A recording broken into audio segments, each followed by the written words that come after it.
Michel de Montaigne nasceu no dia 28 de fevereiro de 1533, no Castelo de Montaigne, localizado em Dordogne, no sudoeste da França.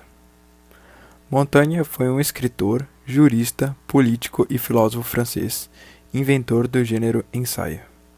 Foi considerado um dos maiores humanistas franceses, inspirado no movimento italiano do Renascimento, demonstrando preocupação com a condição existencial do ser humano. Desde cedo foi criado por um tutor. Assim, foi educado em casa e sua língua materna era o latim.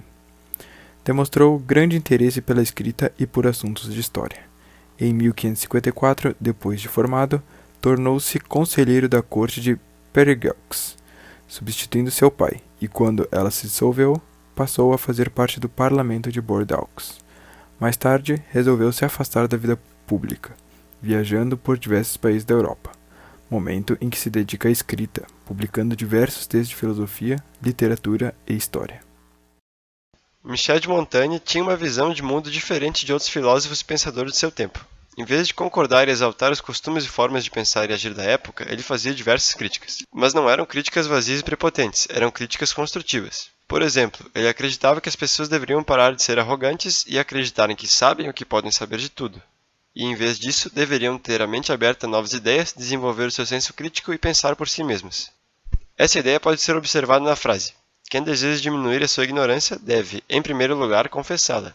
Outra ideia dele era de que as pessoas davam excessiva importância à sua aparência física e capacidade intelectual, e isso fazia com que vivessem muitas vezes uma vida ruim ou depressiva sem necessidade. Uma frase relacionada com essa ideia é: o homem não é tão ferido pelo que acontece, e sim por sua opinião sobre o que acontece. Ele gostava de usar os animais como exemplo de uma vida mais despreocupada e de certa forma mais feliz. Sobre o formato do sistema educacional e vida acadêmica da época, ele também discordava de muitos pontos.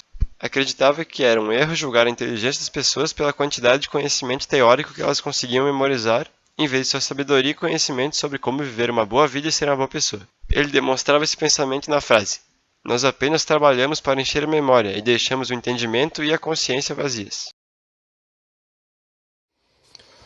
Montaigne pensa de maneira cética, suspeitando até da razão humana, dizendo: o que sei? Isso nos faz pensar que ele é um homem sem fé. Entretanto, ele era também um fideísta. Fideísta é um tipo de pensamento que diz que a fé não precisa da razão para sustentar. Porém, isso não quer dizer que ele é um patrístico. Tanto é que ele já discordou de conhecimentos como os baseados em Aristóteles. Duvidando de toda a verdade que julgamos saber, ele vai colocando tudo em xeque, podendo até dizer que tudo que achamos saber nos leva a pensar muito. Ele afirma que se pensarmos muito, vamos ficar inquietos. Se pensarmos muito, pecamos. Se pensarmos muito, ficamos desesperados. Essas afirmações provêm de um ensaio, onde ele percebe que os animais não pensam muito, como os seres humanos. E por isso ninguém vê um animal desesperado ou um animal pecando. Montaigne dizia que estamos cercados de modelos equivocados, sem espaço para abarcar a natureza da maioria de nós, e que isso faz o indivíduo odiar a si mesmo, sempre que não se encaixa neles. É por isso que Montaigne dedica boa parte do seu texto a nos contar coisas comuns do seu dia a dia, estimulando-nos a aceitar o aspecto corriqueiro em cada um de nós. Sendo como maior exemplo a sua obra Ensaios, onde o filósofo deixava seu pensamento fluir e ganhar forma no papel, vagando de ideias em ideias, de associações a associações. Ele não escrevia para agradar leitores, e nem escrevia de modos técnicos ou com vistas a instruções. Ele pretendia, muito pelo contrário, escrever para gerações futuras, a fim de deixar um traço daquilo que ele foi e daquilo que ele pensou em um dado momento.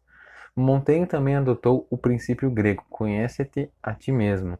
Portanto, segundo ele, a escrita é o meio de chegar a esse conhecimento de si.